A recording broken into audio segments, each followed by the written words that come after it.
আর এই পঞ্চতত্ত্ব হরিনাম সহিত ভজন করলে মহাপ্রভু হাতে ধরে আমাদেরকে ব্রজের নিকুঞ্জ মন্দিরে রাধা প্রেম দিয়ে দেবেন। অদ্বৈত প্রভু বলেছিলেন, প্রভু বর দাও, তোমাকে ডেকে ডেকে কেঁদে কেঁদে সেদে সেদে এনেছি, বর দাও। সেই বর হলো কলির জীবকে হাতে ধরে তুমি বৃন্দাবনের নিকুঞ্জ মন্দিরে পৌঁছে দেবে, প্রেম সেবা দিয়ে দেবে। তাই আপনাদের কাছে অনুরোধ, নিতাইয়ের করুণাকে অবলম্বন করে গৌর চরণকে জড়িয়ে ধরে চলুন। আমরা শ্রীধাম বৃন্দাবনের প্রেমের পথের অধিকারী হই, ব্রজপ্রেমে আমাদের চিত্তটাকে ব্যাকুল করি। রাধা কৃষ্ণ প্রণয় বিকৃতি লাদিনী শক্তি রাধা রানী করুণাময়ী এই ব্রজের কৃপাকে সম্বল করে আমরা যেন রাধা চরণাশ্রিত হতে পারি। এই যুগল ভজনের ওম নমো ভগবতে বাসুদেবায়। জয় রূপ সনাতন ভট্ট রঘুনাথ, শ্রীজীব গোপাল ভট্ট দাস রঘুনাথ। এই ছয় গোস্বামীর করি চরণ বন্ধন, যাহা হইতে বিঘ্ন নাশ অভীষ্ট পুরাণ। দুর্গমে পতিমেন্ধস্য স্খলদ পাদ গতিরিমোহ, সকৃপা যষ্টি দানেন সন্ত সন্ত বলম্বনম।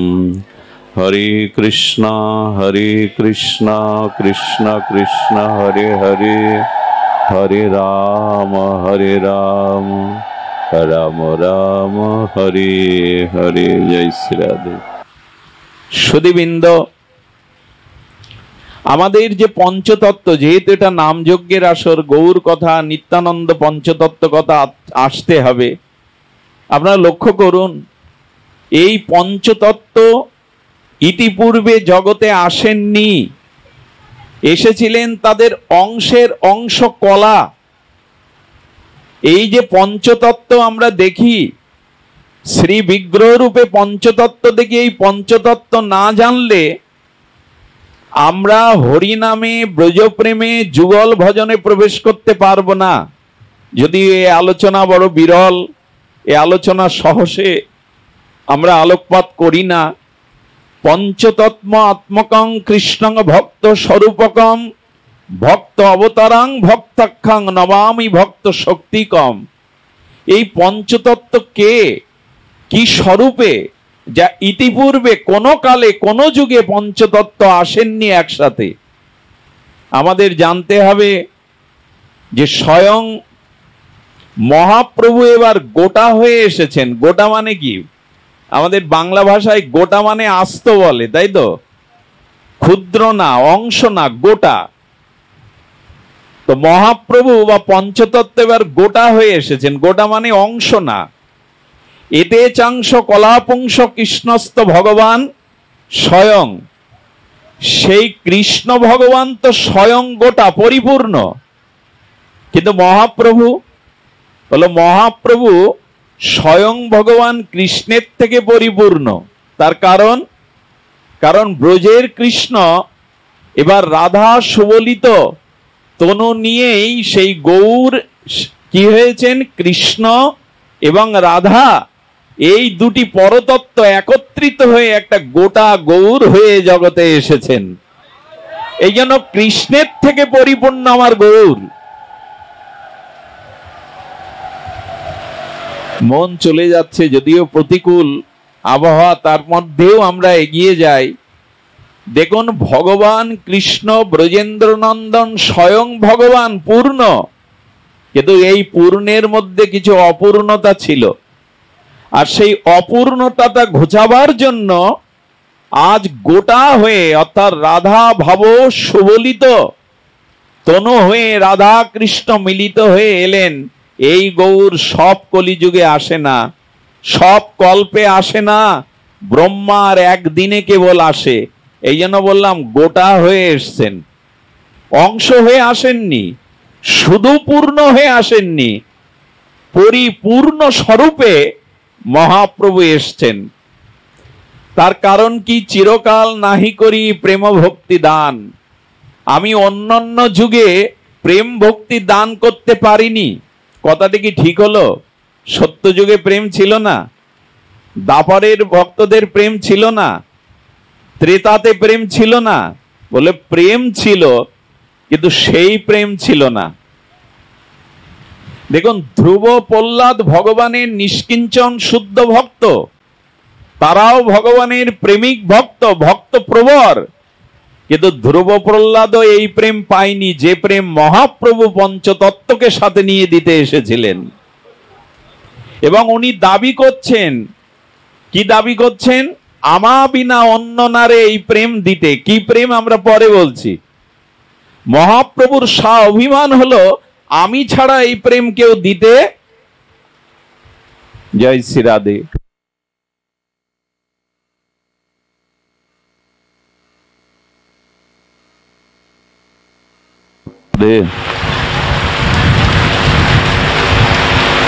জয় শ্রী রাধে।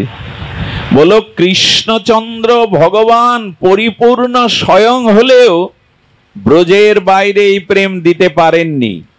খুব গাঢ় কথা, গূঢ় রহস্য কথা, এটি জানতে হবে। না জানলে আমরা নামযজ্ঞ কি করব, আর যুগল উপাসনায় বা কি করব? দেখুন, ব্রজের বাইরে এই প্রেম গোবিন্দ দিতে পারেননি। এই জন্য আমা বিনা অন্য নারে এই প্রেম দিতে। কি প্রেম সেটি আমরা পরে জানব।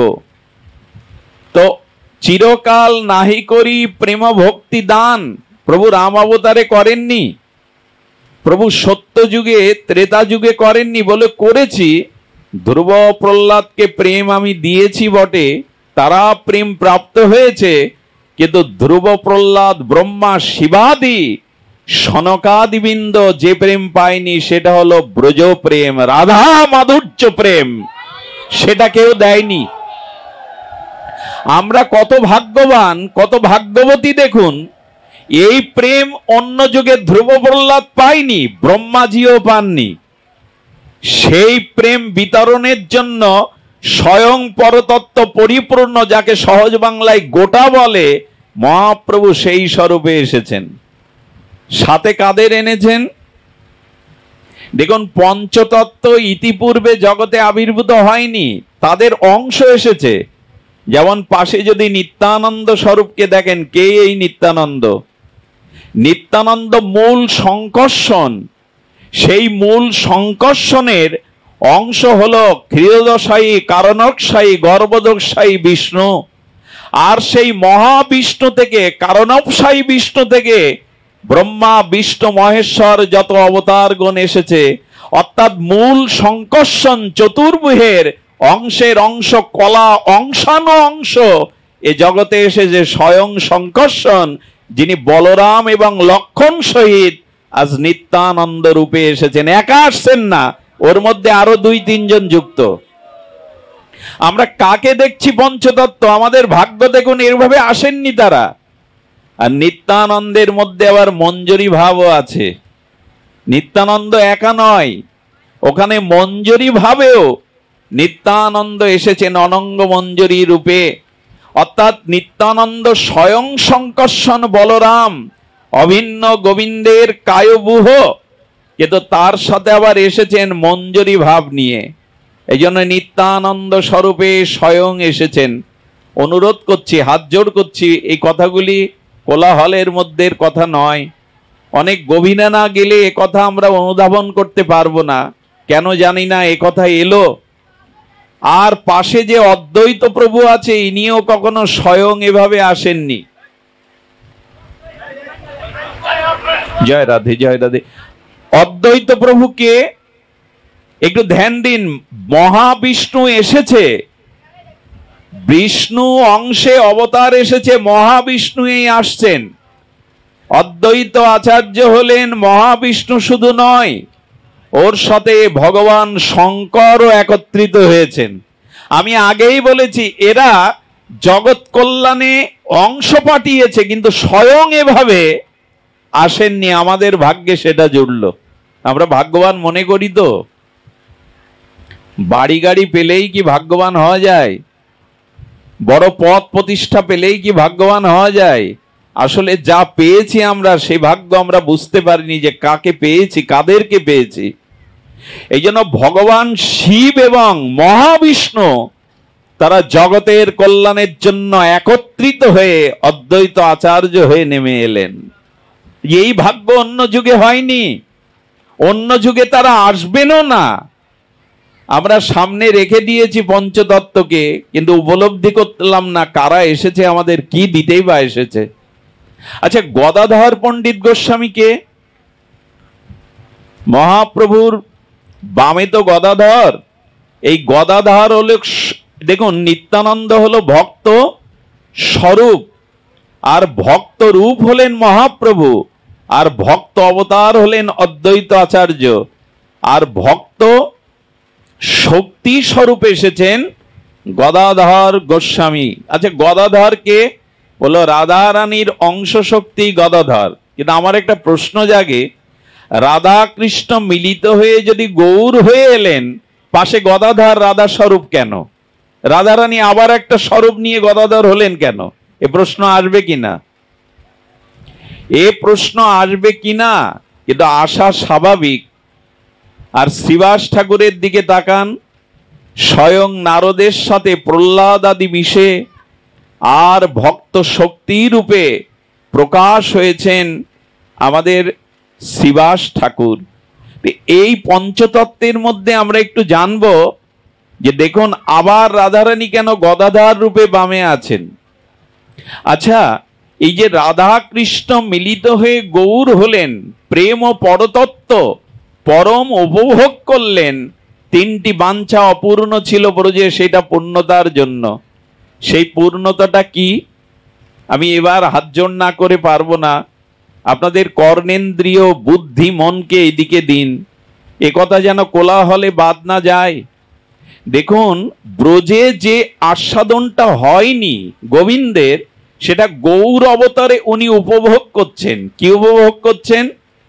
তবে শুনুন, এ রসের কথা আমি খুব আলোচনা কমই করেছি জীবনে, হয়তো দু এক জায়গায় করেছি। সেটা হলো ভগবানের আস্বাদনের দুটি রস, একটি হলো স্বকীয়া আর একটি হলো পরকীয়া। এই তত্ত্ব না জানলে গৌড়ীয় আমরা ব্রজপ্রেম রাধা প্রেমকে নিকুঞ্জ মন্দিরের সংবাদকে পাবো না। কি কি বললাম মা? স্বকীয়ার পরকীয়া, এটা আমাদের আস্বাদনের একটু বিষয়বস্তু, যা যদি গুরু মহারাজ কৃপা করেন, আপনাদের প্রসন্ন দৃষ্টির কৃপা সঞ্চিত হয়, তবে হয়তো এই বঞ্চিতের দ্বারা এই রস আস্বাদন সম্ভব। দেখুন, স্বকীয়া এবং পরকীয়া, এই পরকীয়া এবং স্বকীয়াটা না বুঝলে আমরা গৌর এই মাধুর্য মিলিত বিগ্রহ বা গৌর উপভোগ আস্বাদন এটা বুঝতে পারবো না। স্বকীয়াতে যে রস আছে তার থেকে কোটিগুণ রস আছে পরকীয়াতে। তবে একটা সতর্ক করে দিই, একথা শুনতে গিয়ে যেন মানসী বুদ্ধি আমাদের মধ্যে না আসে, অর্থাৎ নারী পুরুষ বুদ্ধি যদি আসে তবে অভিশাপ নিতে হবে। একথা বড় সতর্কভাবে পথ চলতে হবে। এখানে নারী পুরুষের কোনো কথা নয়, এখানে প্রেম ও পরতত্ত্বের কথা, এখানে সচ্চিদানন্দ আনন্দের কথা, এখানে রক্ত মাংসের পিণ্ড বুদ্ধি নয়।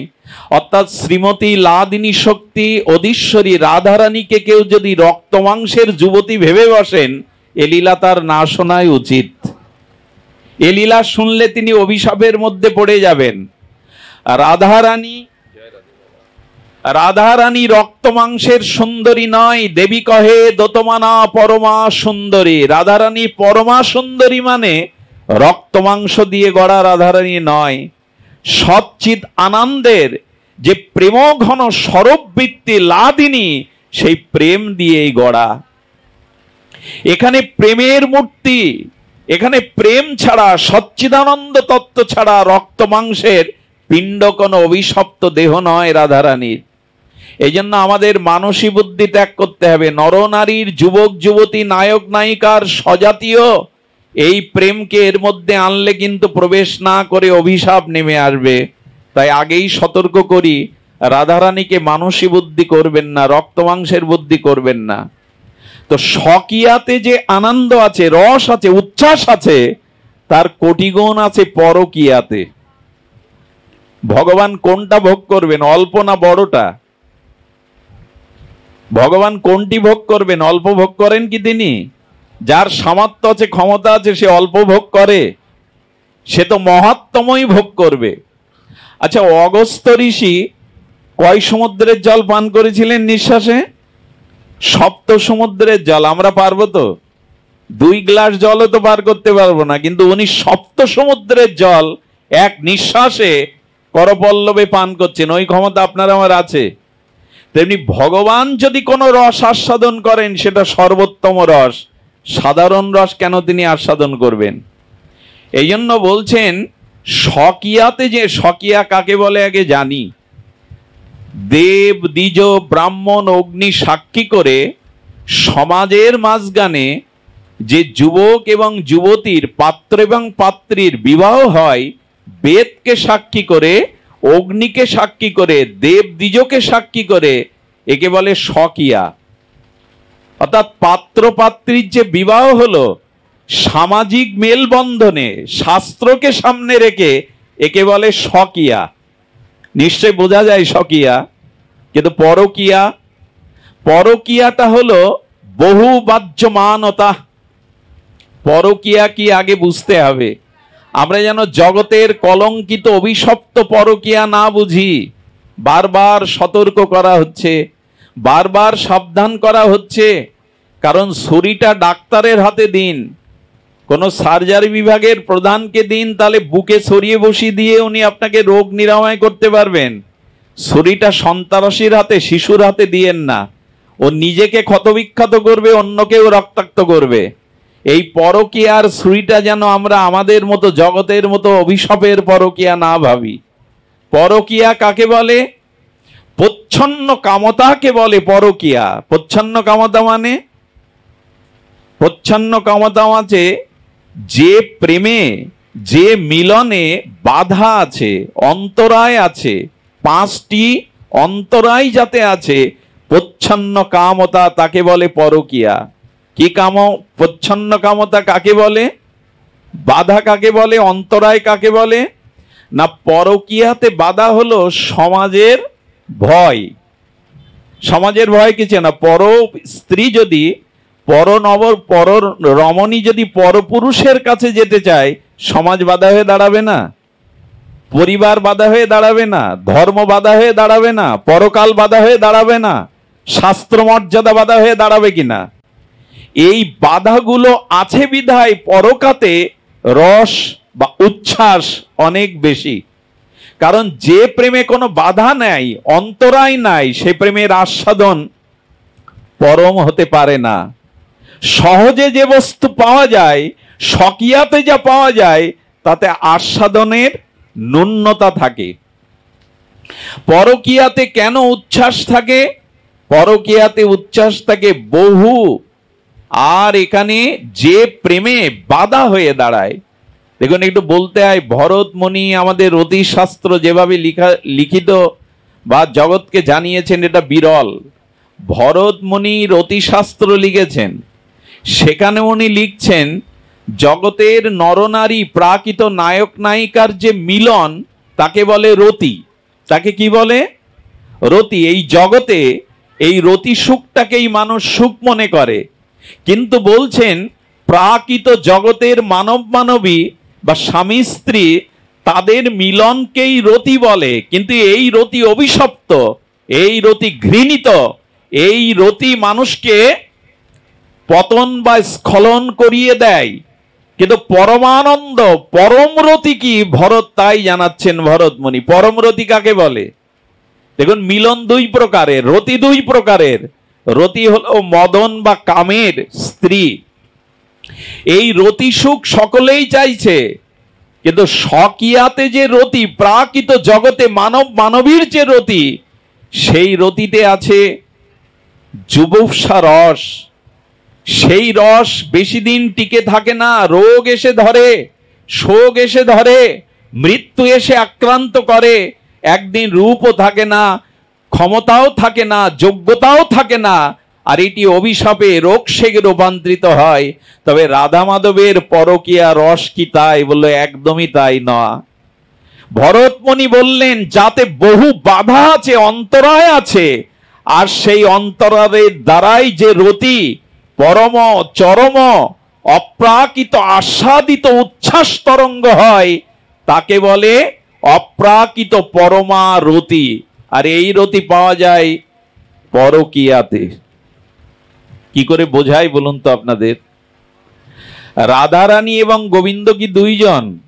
রাধা কৃষ্ণ প্রণয় বিকৃতি লাদিনী শক্তি, রাধা কৃষ্ণ একই জন। কেমন সেটি? আগুন আর তার দাহিকা শক্তি কি আলাদা? অগ্নির থেকে তার পোড়ানোর শক্তিটা আলাদা করা যাবে? মৃগমদ জয় গন্ধ জৈসে অবিচ্ছয়, অগ্নি জয় জলাচায় নাহি তাই ভেদ, তৈসে রাধা কৃষ্ণ একই স্বরূপ, লীলারস আস্বাদিতে ধরে ওই রূপ। শিশুর সামনে দর্পণ দিলে, আয়না দিলে, শিশু দর্পণের মধ্যে অন্যকে ভেবে জড়িয়ে ধরতে যায় কিনা, খেলতে যায় কিনা, তেমন রাধা মাধবের এই পরকীয়া আমাদের জগতের নরনারীর পরকীয়ার মধ্যে নয়। একই জন দুই রূপে এই রস আস্বাদন করছেন, ওখানে ভিন্নতা নাই। আগেই সাবধান করা হয়েছে জগৎ বুদ্ধি যেন না আসে। রাধা কৃষ্ণ, আচ্ছা, একটা মটর দানা, ছোলার ডাল আস্তরণ দেওয়া থাকে, ওটা একটাই মনে হয়, জলে ভিজিয়ে রাখুন, কদিন পর দেখবেন সাদা অঙ্কুর আসে। অঙ্কুর কটা হয়? একটাই ওঠে। অঙ্কুরটা কিছুদিন দিলে দুটো দল বেরোয়, কোনটা ছোট বড় নির্ণয় করতে পারবেন? একই সাথে দুটো দল বেরোলো। ছোলার দানাটা মনে হচ্ছে আস্তরণের মধ্যে একটা, কিন্তু ওর মধ্যে দুটো আছে, মানে দলটা দুটো বেরোলো। রাধা কৃষ্ণ সত্তা স্বরূপই একই, কিন্তু তারা দুই হয়েছেন। কেননা লীলা আস্বাদনের জন্য। একাকী লীলা হয় কি? একাকী আনন্দ হয় কি? একাকী ন রমতে। উপনিষদ বলছেন একা একা রমন। তাই আজ স্বয়ং ভগবান তার প্রেম লাদিনী শক্তিকে দুই ভাগে ভাগ করলেন। রাধা কৃষ্ণ প্রণয় বিকৃতি লাদিনী শক্তি, রাধারানী সচ্চিদানন্দ গোবিন্দেরই শক্তি। কি করে বলবো বলুন তো? আচ্ছা, দুধটাকে যখন দই করি আমরা, দুধটাকে যখন দই করি, তো দই খাওয়ার সময় কি দুধ খাই? দুধের স্বাদ পাই? দুধের ক্রিয়া দধির ক্রিয়া এক কি? এক নয়, অথচ দুধ থেকেই দধি হচ্ছে। তেমনি শ্রীকৃষ্ণ ভগবান তার ভেতরে যে আনন্দদায়িনী শক্তি, ওটাকে আর একটা মূর্তি দিয়ে দিলেন, তারই নাম রাধা। আলাদা কেউ কি? দুধ থেকে ছাড়া জল থেকে কি দই হবে বাবা? তেল থেকে দই পাবেন? দুধই লাগবে, দুধ তত্ত্ব, দুধ থেকে দধি হবে অম্ল যোগে। তবে দধি পান করার এক স্বাদ, আর দুধ পান করার আর একটা স্বাদ। আচ্ছা, বিবাহ বার্ষিকীতে কোনো রমণীকে প্রেয়সীকে তার স্বামী এক ভরি ওজনের একটা সোনার দলা দিয়ে দিল, চকলেট, রাখো বিবাহ বার্ষিকীতে, এই আমার উপহার। রমণীকে বলছেন ওই এক চকলেট দিয়ে সোনার, এটা আলমারিতে গুছিয়ে রেখো, সাবধানে রেখো। সেই রমণী যখন আলমারিতে রাখতে যাচ্ছে, তখন বিড়বিড় করে বলছেন, ভালোবেসে সোনা উপহার দিয়েছ, আমার প্রতি তোমার প্রীতি আছে বটে, কিন্তু সোনার দলা না এনে যদি একটা নেকলেস করে আমার গলে পরিয়ে দিতে, তাহলে আলমারিতে শোভা পেত না, আমার গলে শোভা পেত। তো গোবিন্দ চিন্তা করছেন, আনন্দ আস্বাদন করতে গেলে আমার যে বৃত্তি লাদিনী শক্তিকে, সেই সোনাটাকে যেমন স্বর্ণকার অলংকার করিয়ে দেয়, বালা করিয়ে দেয়, কানের দুল করিয়ে দেয়। আচ্ছা, স্বর্ণটা যখন স্বর্ণকার শিল্পমণ্ডিত ভাবে চেন করে দিল গলার, ওতে সোনা ছাড়া কি আর কিছু আছে? আগে ছিল সোনা, এখন নাম নিল নেকলেস। আগে সোনা ছিল দলা, এখন একটা আকার হয়ে গেছে। তেমন কৃষ্ণ প্রেমটাই আকার হয়ে রাধা হয়ে গেছে। রাধা রানী অন্য কেউ না। দুধটা যেমন দই হয়েছে। আচ্ছা, লক্ষ্য করুন তো, দই থেকে দুধে ফিরে আসা যাবে? একটু ধ্যান দিন, দই থেকে আবার দুধে ফিরে আসা যাবে কি? কোনোদিন যাবে না। তাহলে রাধা কৃষ্ণ দুই হয়ে আবার এক হলেন কি করে গৌর? দই থেকে দুধে ফিরে আসা যাবে মা? কোনোদিন যাবে না। তাহলে সেই রাধা কৃষ্ণ দুই হলেন, এক হয়ে গৌর হচ্ছেন কি করে? বলে দুই হওয়া যাবে। দুই হওয়া যাবে কি করে জানো? দইটা দুধ হবে না, কারণ তত্ত্ব তো অন্যতা প্রকার বিকার, তত্ত্বে অভিন্ন থেকে যখন অন্য রূপ নিয়ে যায়, আবার অন্য রূপ থেকে যখন পূর্বের রূপে ফিরে আসতে পারে, তাকে বলে স্বতত্ত্বতা অন্যতা প্রকার বিকার। বস্তু বিকার হয়েও যখন আবার ফিরে আসতে পারে স্বরূপে, তাকে বলে বিকার। তো বিকারটা আছে, সোনার চেনটা গলিয়ে আবার সোনার দলা করা যাবে কিনা? যাবে কিনা? কাঠ পুড়িয়ে ছাই হলে ছাই থেকে আর কাঠ পাওয়া যাবে না। দুধ দই করলে দই থেকে আর দুধ পাওয়া, কিন্তু সোনাটা গলে চেন করলে আবার গলিয়ে সোনার দলায় ফিরে আসা যাবে।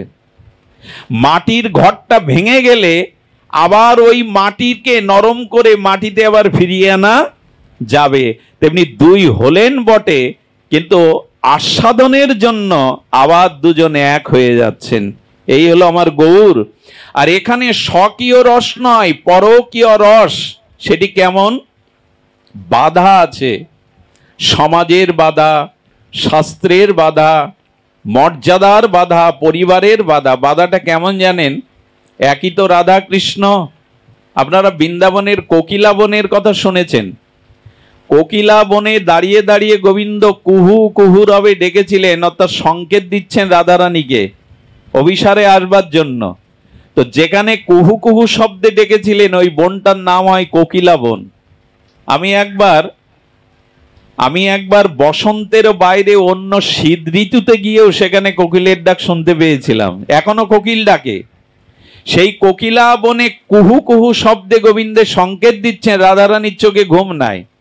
রাধারানী আস্তে আস্তে, বিদ্য জরাতুর জটিলা আছে, কুটিলা আছে, রাধারানী আস্তে আস্তে দরজাটা যেই খুলতে যাবেন সন্তার্পণে, জরাতুর বুড়ি জটিলা বলছে, কে রে দরজা খোলে। আবার রাধারানী বন্ধ করে ভয়ে বসে আছেন।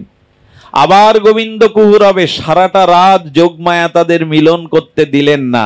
এই বাধা না থাকলে প্রেমের উচ্ছ্বাস আসে? সহজে যে বস্তু পাওয়া যায় তার প্রতি প্রীতির উচ্ছ্বাস থাকে না। তো এই পরকীয়া কোথায় আছে? খবরদার, এ কথা শুনে যেন আমাদের মধ্যে অভিশাপ জন্ম না নেয় যে পরকীয়াতে রসের উল্লাস। পরকীয়াতে রসের অতি উল্লাস, ব্রজবিনা ইহার অন্যত্র নাহি বাস। এইখানেই সতর্কতা। বৃন্দাবনে ছাড়া স্বর্গে বৈকুণ্ঠে এই রস কোথাও পাওয়া যাবে না। ব্রজের বাইরে যেন কেউ এই রসের আস্বাদন করতে না যায়, সে অভিশাপে পুড়ে মরবে। এই রস কোথায় মা? বৈকুণ্ঠে, স্বর্গে, আমাদের পৃথিবীতে নাই। এই রস একমাত্র আছে বৃন্দাবনে। পরকীয়া রসের অতি উল্লাস, ব্রজবিনা ইহার অন্যত্র নাহি বাস। ব্রজে ছাড়া এই রস পাওয়া যাবে না, অন্যত্র যেন এই রসের অনুসরণ কেউ না করে। আচ্ছা, শিব ঠাকুর কালকুট বিষ খেয়েছিলেন, ওটা আপনি আমি অনুকরণ করতে গেলে বাঁচবো তো? খবরদার। এই পরকীয়া রস একমাত্র ব্রজে।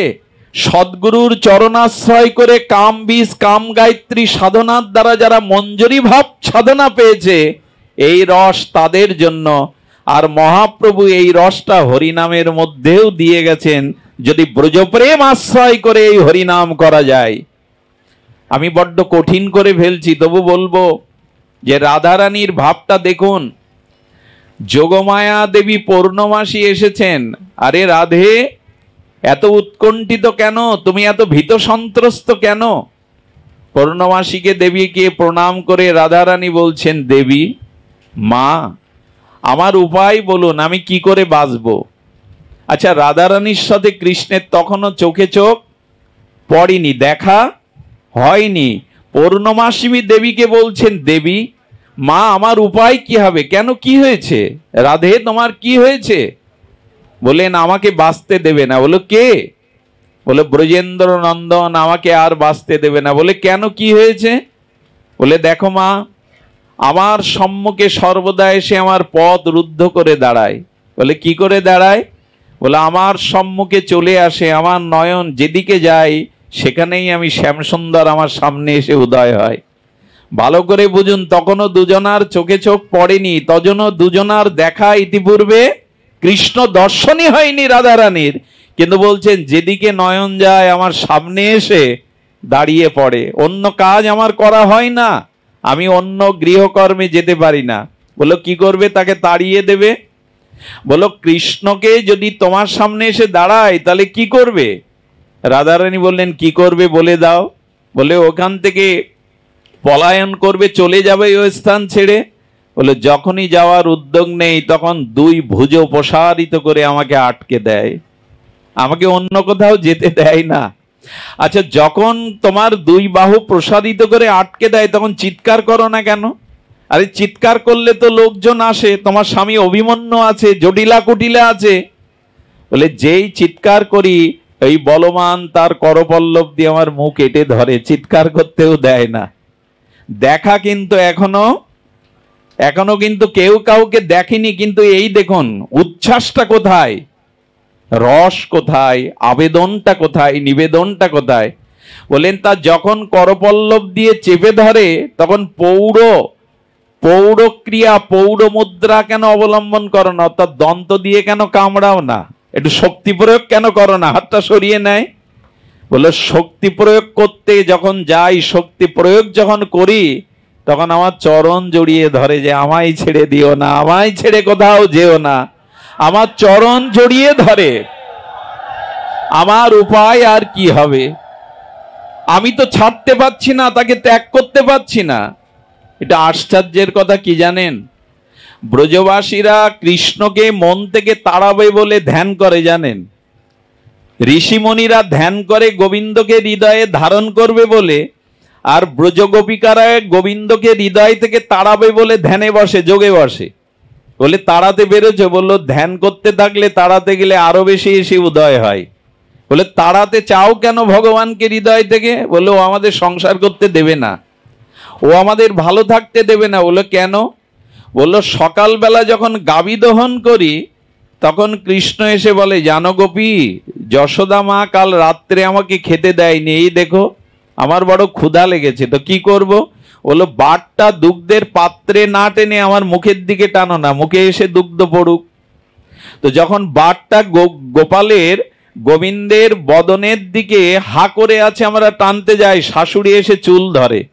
আরে পাত্রে দুধ না ঠেলে মাটিতে কেন বাইরে দুধ ফেলাচ্ছ?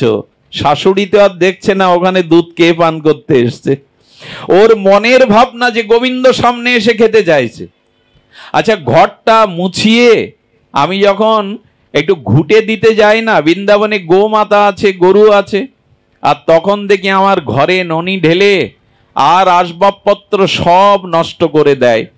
আমি তখন গোবরটা রাগে ছুঁড়ে মারতে গিয়ে মাঝে মাঝে শাশুড়ির মুখে পড়ে, শাশুড়ি কি আমাকে রাখবে, বৌমা রূপে সংসার করতে দেবে? আচ্ছা, যখন রাঁধতে যাই তখন জলটা কড়াইতে না দিয়ে জ্বলন্ত কাঠের উপরে দিয়ে বসি বাঁশির সুরে। আমরা সংসার করব কি করে? তাই আমরা ধ্যান করছি যাতে অন্তর থেকে কৃষ্ণকে তাড়িয়ে দিতে পারি। ধন্য গোপী তোমাদের চিন্তা। মুনি ঋষিরা ধ্যান করে গোবিন্দকে হৃদয়ে বসাবার জন্য, আর ওরা ভোলার জন্য। রাধারানী দেবীকে বলছে, দেবী একটা উপায় করো, আমি তো ওর হাত থেকে বাঁচতে পারছি না। পূর্ণমাসী দেবী তখন বলছেন, আছে রাধা, তাহলে তুমি একটা বর চাও, আমি তোমাকে আজ বর দিতে রাজি আছি। রাধারানী কি চাইলো জানেন? হে দেবী, বর দিন যাতে এক্ষুনি আমার মৃত্যু হয়, আর সেই সাথে এই বর দিন আমি মৃত্যুর পরে যেন একটা ভ্রমরী হতে পারি। বলে রাধারানীর স্বরূপে মরতে চাইছো, ভ্রমরী হতে চাইছো কেন? বলো ভ্রমরী হয়ে আমি তার গলার কুসুম মালার মধ্যে সুগন্ধ, তার বক্ষ গন্ধ নেব, এবং ভ্রমরী হয়ে তার গলের এই ফুলের মালার মধ্যে তার বুকের গন্ধ নেব, আমাকে এই বর দিন। এমনি করে রাধারানী ভাবাবিষ্ট হয়ে বসে আছেন। আপনাদের কি বলবো রাধা প্রেম। গোবিন্দ যখন মাথুর বিরহে মথুরায় চলে গেছেন, আর তখন রাধারানীকে গিয়ে ললিতা বিশাখা সান্ত্বনার জন্য বললেন, রাধে আমরা প্রতি রাত্রেই স্বপ্ন দেখি শ্যামসুন্দর আমাদের কলসি ভেঙে দিয়েছে, শ্যামসুন্দর আমাদের পিছু পিছু দৌড়াচ্ছে, রাধে তুমি স্বপ্ন দেখো না গোবিন্দের? রাধারানী স্মিত বদনে বলছেন, ঘুম হলে তো তবে স্বপ্ন দেখতে হয়। আমার তো কৃষ্ণ যাওয়ার পরে, প্রাণনাথ যাওয়ার পরে আমি ঘুমাতেই পারি না, তো স্বপ্ন কোথায় দেখব? স্বপ্ন দেখে তো মানুষ ঘুমালে, ঘুমের মধ্যে। কৃষ্ণ ব্রজেন্দ্র নন্দন যাওয়ার পরে আমার চোখে আর ঘুমই আসেনি, তো আমি স্বপ্ন কোথায় দেখব? রাধারানীর গোবিন্দ এই যে উচ্ছ্বাস বড় বড় বড় উচ্ছ্বসিত। এই জন্য দেখবেন স্বকীয়াতে যে রস আছে, সেই রসের থেকে চরম পরম আর উচ্ছ্বসিত রস হলো পরকীয়াতে। পরকীয়া রতের অতি অতি উল্লাস, ব্রজ বিনা ইহার অন্যত্র নাহি বাস। এই রসের আস্বাদন আমার মহাপ্রভু করতে এসেছেন। এই যে উপভোগটা করতে এসেছেন, গম্ভীরার মধ্যে কি রস আস্বাদন করছেন? উনি মাথুর বিরহে বিরহিনী রাধা ভাবে তার শ্যামসুন্দরকেই আস্বাদন করছেন বিরহ ভাবে। এই যে পরকীয়া রস, এই রসের আস্বাদনের জন্যই আর এই লীলা। মহাপ্রভুর এই লীলাকে যারা অনুসরণ করেননি, তারা মহাপ্রভুকে পেয়েও অনেক কিছু পাওয়া হয়নি তাদের। আর এই সংবাদটা আমাদের জগতে জানিয়েছেন কারা জানেন? ষড় গোস্বামীগণ। যদি গোস্বামীগণকে কৃপা না করতেন, আমরা এই রসের সন্ধান, ব্রহ্মাও জানে না, তো আমরা কি করে জানবো? এই রস ব্রহ্মাও পায়নি। সেই রস আচার্যগণ ব্রজের নিষ্কিঞ্চন ত্যাগ বৈরাগ্য ভজন করে আমাদের এই ভজন রস দিয়ে গেছেন। তো এই জন্য আমাদের মধ্যেই পরকীয়া রস তখনই হবে। আচ্ছা, আমাদের গতিটা কোথায়, যাওয়াটা কোথায়, আমরা যাব কোথায়? বারবার কিন্তু এই বিন্দাজির বন্দনায় বলা হচ্ছে, এই মনের অভিলাষ বিলাস কুঞ্জে দিয়বাস। কোথায়? এই যাওয়ার ইচ্ছাটা কোথায়? গৌর এই ইচ্ছাটা নিয়েই এসেছিলেন আমাদের দিতে, যে রাধারানীর সখীর আনুগত্য নিয়ে বিলাস কুঞ্জে তোমার যেন বাস হয়। তবে এ শরীরে হবে না। গুরুদেবার দেওয়া শ্রীগুরু মহিমায় এই রক্ত মাংসের দেহের মধ্যে আত্মনাং চিন্তায়তে তত্র তাসাং মধ্যে মনোরমাম, সেই এই নিবেদন ধরো সখীর অনুগত করো। এই নারী দেহে, এই পুরুষ দেহে ওখানে যাওয়া যাবে না, যেতে হবে সেই রাধারানীর কিঙ্করী, রাধারানীর মঞ্জরি ভেবে। এই ভাবনাটা আমাদের ভাবতে হবে এই লীলার সাথে, নামের সাথে, চিন্তনের সাথে। সুধীবৃন্দ, এবার বলি, তবে গদাধর পণ্ডিত গোস্বামী কেন রাধা শক্তি নিয়ে এলেন? এ কথাটি বলেই আমি আপনাদের বেশি বিড়ম্বনা বা অত্যাচার করব না। অনেক দূর দূরান্ত থেকে এসেছেন, ফিরে যাওয়ারও তাগিদ সকলের আছে। গদাধরের কথা বলতে বলতে রেগেছিলাম, এ কথা আপনাদের শুনতেই হবে প্রাণ দিয়ে, মন দিয়ে, বুদ্ধি দিয়ে।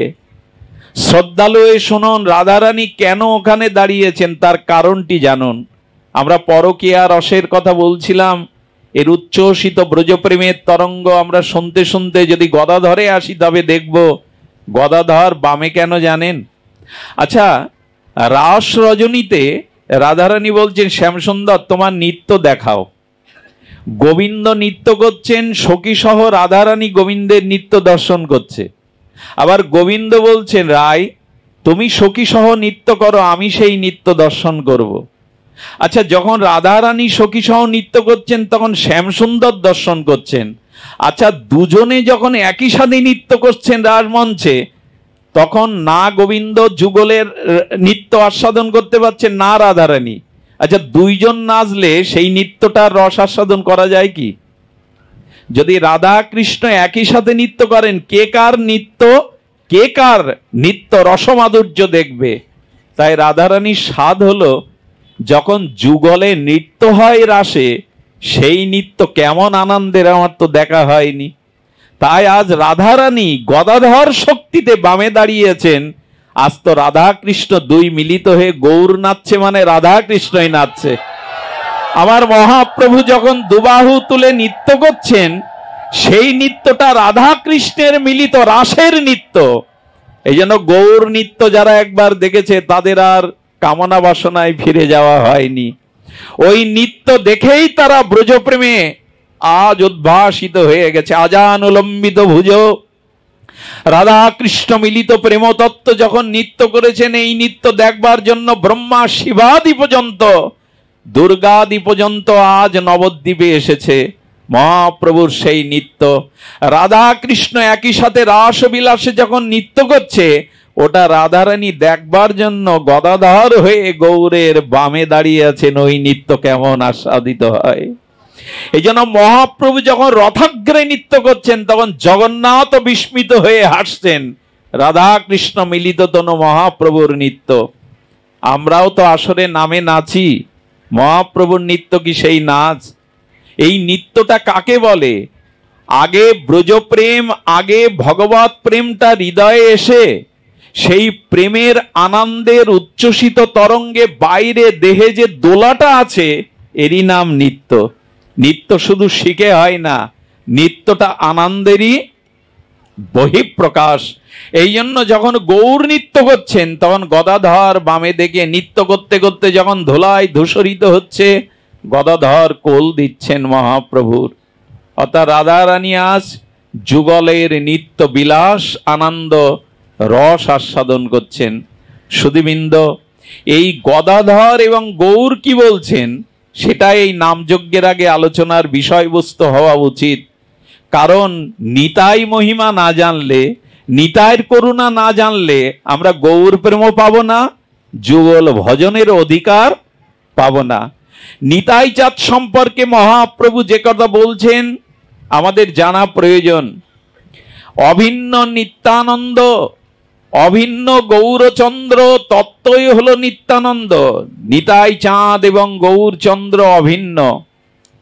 অভিন্ন গৌরাঙ্গ তনু আমার নিত্যানন্দ মহাপ্রভু সবার কাছে প্রকাশ করেননি।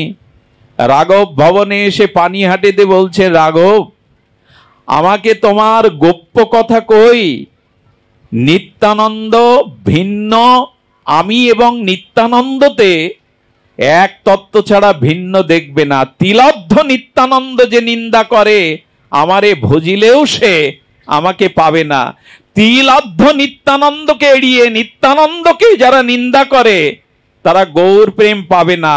আর নিতাই চাঁদের আশ্রয়, নিতাই চাঁদের কৃপা ব্যতীত যেমন গৌর কৃপা পাওয়া যাবে না, আর গৌরচন্দ্রের কৃপা না হলে ব্রজে রাধা মাধবের কৃপা পাওয়াও কোনোদিনও যাবে না। যদা যদা গৌর পদার বিন্দ বিন্দিত, যতদিন গৌর চরণে নিত্যানন্দ আমাকে পৌঁছে না দিচ্ছেন, ততদিন ব্রজ ভজন আপনি আমি। আসলে আমরা গৌর গৌর করছি, নিতাই নিতাই করছি, কিন্তু এই তত্ত্ব না জেনে কিন্তু পাওয়া যাবে না।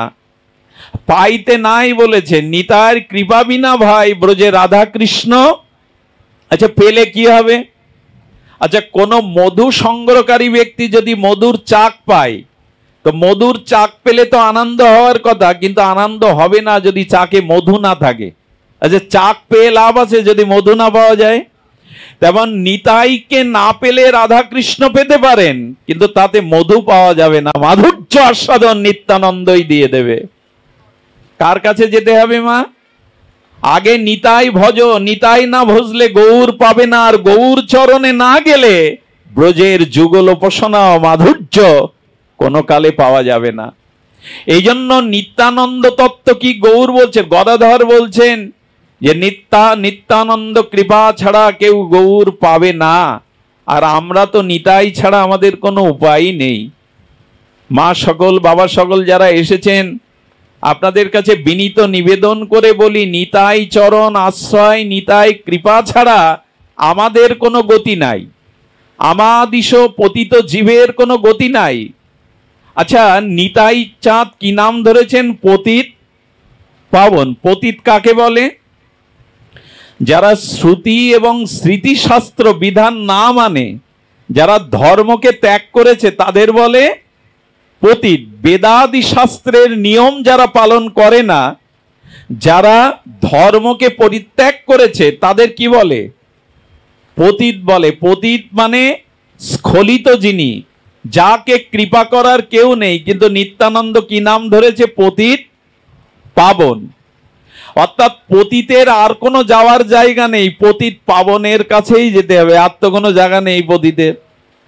জন্মে জন্মে পাপ তাপ স্খলন, বেদাদি শাস্ত্র ধর্ম আমি মানিনি, আমি এই দেহ সর্বস্ব করে সংসারের পাপ তাপ ভোগ করেছি, আমার গতি কে করবে? বলে পতিত যিনি তার গতি অন্য কোথাও নেই, পতিত পাবন যিনি তার কাছে যাও। পতিত পাবন নিতাই ছাড়া কে আছে? আচ্ছা, নিতাইয়ের ললাটেই তো জগাই মাথায় মেরেছিল না?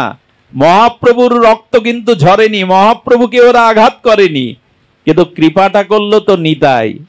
আঘাত নিল নিতাই, রক্ত ঝরালো নিতাই। মহাপ্রভু সুদর্শন ডেকেছিলেন, কিন্তু করুণা দাতা একমাত্র আমার নিতাই। নিতাই বলেছে মহাপ্রভুকে, প্রভু আমার কোন জন্মের যদি কোনো স্বীকৃতি থাকে আমি মাদাইকে দান করলাম, ওকে কৃপা করো গৌর। এই জন্য আমাদের মতো পতিতের আর কোনো আশ্রয় নাই। পতিত যাবে পতিত পাবনের কাছে। কিন্তু নিতাই চাঁদ কি বলছে জানেন? তোমরা পতিত হয়ে পড়ে রয়েছে। আচ্ছা, পড়ে থাকা ব্যক্তি কখনো হেঁটে যেতে পারবে কোথাও? যার হস্ত পদ শক্তিহীন হয়ে পড়ে রয়েছে ধুলায়, সে যাবে কি করে পতিত পাবনের কাছে? তাই নিতাই চাঁদ দেখলেন এই যুগের মানুষেরা এত পতিত হয়েছে, ওরা আমার কাছেও আসবার ওদের শক্তি নাই। তো যদি পতিত পাবন নাম নিয়ে থাকি, তোমাদের আসার দরকার নেই, আমি তোমাদের দুয়ারে যাব, আমি তোমাদের দুয়ারে যাব। আচ্ছা, এ কথা শুধু বলেননি, দন্তে তৃণ ধরেছেন নিত্যানন্দ রায়। আজ দন্তে তৃণ ধরে অভিমান শূন্য নগরে নগরে গিয়ে বলছেন ভিক্ষা দাও। ভজ গৌরাঙ্গ কহ গৌরাঙ্গ লহ গৌরাঙ্গের নাম গো। আমি তোমাদের দুয়ারে এসেছি আজ নিত্যানন্দ। আজকে সংকর্ষণ মূল তত্ত্ব পতিত পাবন হয়ে আমাদের দুয়ারে বলছেন একবার গৌর বলো, একবার নিষ্কপটে গৌর বলো, আমাকে কিনে নাও, আমি তোমার দুয়ারে এসেছি। নিতাই চাঁদ কেন ভিক্ষা করতে দুয়ারে দুয়ারে যাবে? বলেন কৃষ্ণ বলো, গৌর বলো। তবু কি বললাম আমরা? এ আহ্বানে কি সাড়া দিলাম? চোখের জলে আজ মহাপ্রভু নিতাইকে পাঠালেন, যাও নিত্যানন্দ, জীব অন্ধ হয়ে গেছে, জীবের স্বীকৃতি নাই, পতিত অধম জীবের দ্বারে দ্বারে গিয়ে ভিক্ষা করো। নিতাই চাঁদ যখন দুয়ারে গিয়ে বলছে ভিক্ষাং দেহি, অনেকেই চাল কলা এনে নিত্যানন্দের আঁচলে দিতে যাচ্ছে।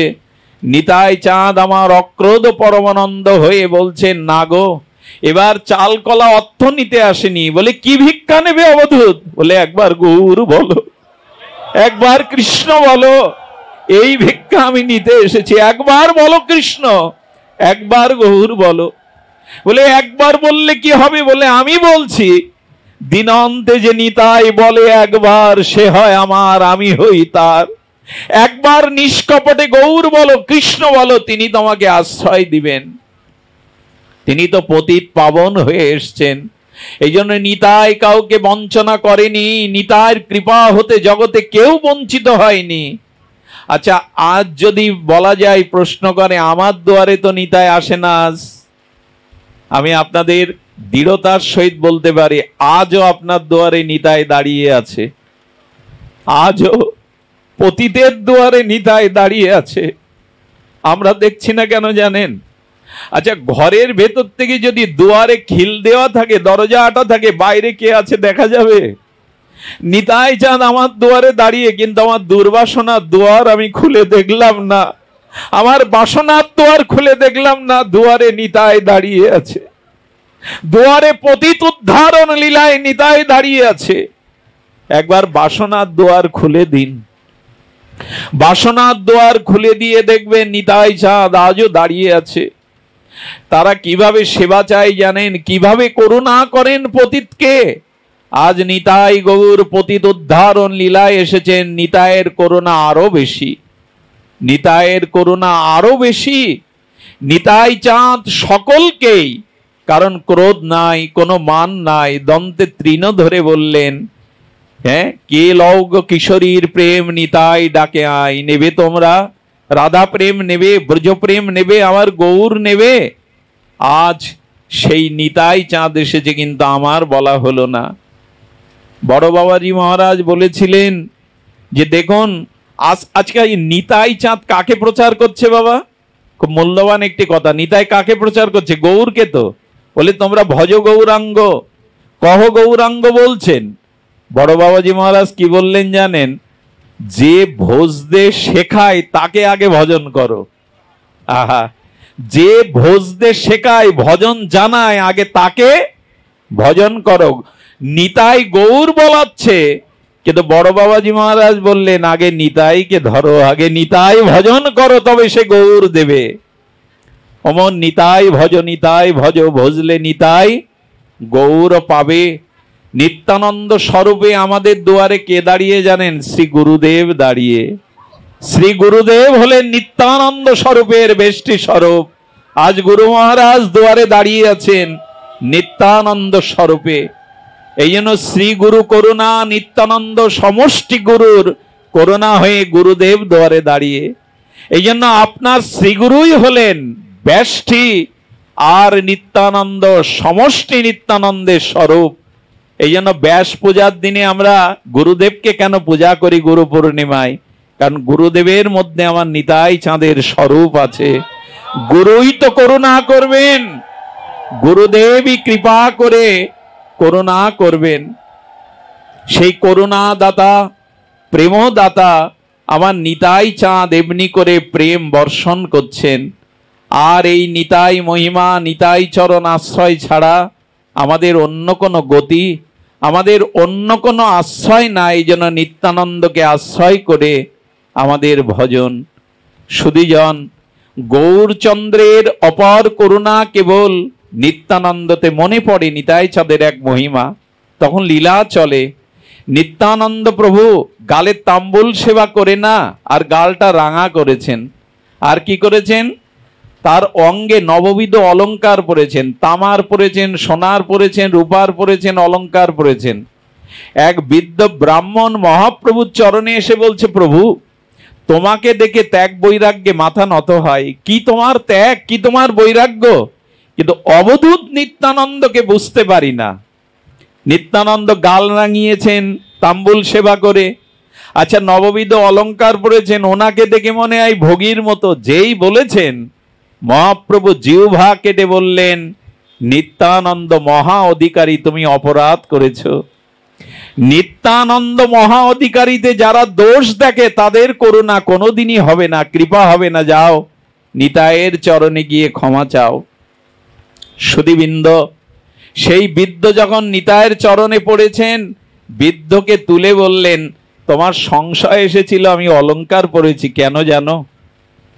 আমি যখন দেখতাম নবদ্বীপ চন্দ্রকে, আমার গৌরকে, আমার গৌরের সেই অরিন্দম সুন্দর রূপমাধুর্য দেখে আমার মন বলেছিল, আমার গৌরকে যদি অলঙ্কার পরানো যেত, না জানি কত মনোহর দেখা যেত। কিন্তু প্রভু সন্ন্যাস নিয়ে নিলেন। প্রভু মাথায় বালিশও দেন না, প্রভু পালঙ্কেও শয়ন করেন না। প্রভু জীবনে কোনো ভোগই, সন্ন্যাসের পর কোনো ভোগ স্পর্শ করেনি মহাপ্রভুকে। তাই আমার ইচ্ছাটা অধরাই থেকে গেল জানো। একে তো গৌর হরি এত মনোহর সুন্দর, যদি তাকে অলঙ্কার পরিয়ে দেখতাম কেমন মানাতো তাকে। এ জন্মে তো এ সাত পুণ্য হলো না।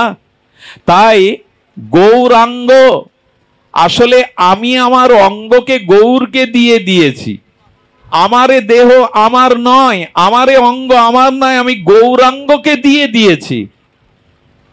কি ভাবনাটা দেখুন। মানে নিত্যানন্দ প্রভু মনে করছেন গৌরকে তো অলঙ্কার পরালে কেমন মানায়, তা সে স্বাদ মেটেনি। এই অঙ্গই তো গৌর অঙ্গ, এই অঙ্গকে গৌর ভেবে অলঙ্কার পরিয়েছেন যে কেমন দেখায় আমার গৌরকে। এ কথা আমাদের কল্পনাতেও আসে। নিজের শরীরকে গৌরাঙ্গ মনে করে ওখানে অলঙ্কার পরিয়ে আয়নার সামনে দেখছেন আমার গৌরকে কেমন মানায় গো। নিজ অঙ্গকে গৌরাঙ্গ মনে করে অলঙ্কারে সজ্জিত করে দেখাচ্ছেন। বৃদ্ধ চরণে পড়ে কাঁদতে লাগলেন, প্রভু এত অভিন্ন গৌরাঙ্গ তত্ত্ব তুমি আমি বুঝতে পারিনি। আর এই নিত্যানন্দ প্রভুর কৃপা আশীর্বাদ হাত দিয়ে নয়, নিত্যানন্দ প্রভু যাকে কৃপা করেছেন দুই চরণ মাথায় তুলে দিয়েছেন। সেন সেবানন্দ সহ যাকে কৃপা করেছেন, রঘুনাথ দাস গোস্বামীকে, আচ্ছা মাথাটা উত্তম অঙ্গ শরীরের, তার উপরে কেউ যদি পা তুলে দেয় এটা মানায়? কিন্তু আমার নিতাই চাঁদের কৃপা হাত দিয়ে নয়, যাকে কৃপা করেছেন দুই চরণ তুলে দিয়ে সর্বস্ব দিয়ে দিয়েছেন। আমার যা কিছু আমি সব তোমাদের দিয়ে দিলাম, আমি আমার কাছে কিছু রাখবো না। নিতাই চাঁদের চরণই তুলে দিয়েছেন সবার উপরে, কাউকে বঞ্চিত করেননি আমার নিতাই চাঁদ। তাই আপনাদের কাছে বিনীত অনুরোধ, এই পতিত উদ্ধারণ লীলাতে আমার মতো মহাদিশ পতিত যারা, যাদের কোনো স্বীকৃতি নাই, আসুন আমরা নিতাই বলি। আমরা নিতাই চরণকে আশ্রয় করে শ্রী গুরুদেবের মধ্যে নিতাইয়ের করুণাকে, মহিমাকে উপলব্ধি করে আমরা গৌর চরণ ভজনে মনোনিবিষ্ট করি। আর এই পঞ্চতত্ত্ব হরিনাম সহিত ভজন করলে মহাপ্রভু হাতে ধরে আমাদেরকে ব্রজের নিকুঞ্জ মন্দিরে রাধা প্রেম দিয়ে দেবেন। অদ্বৈত প্রভু বলেছিলেন, প্রভু বর দাও, তোমাকে ডেকে ডেকে কেঁদে কেঁদে সেদে সেদে এনেছি, বর দাও।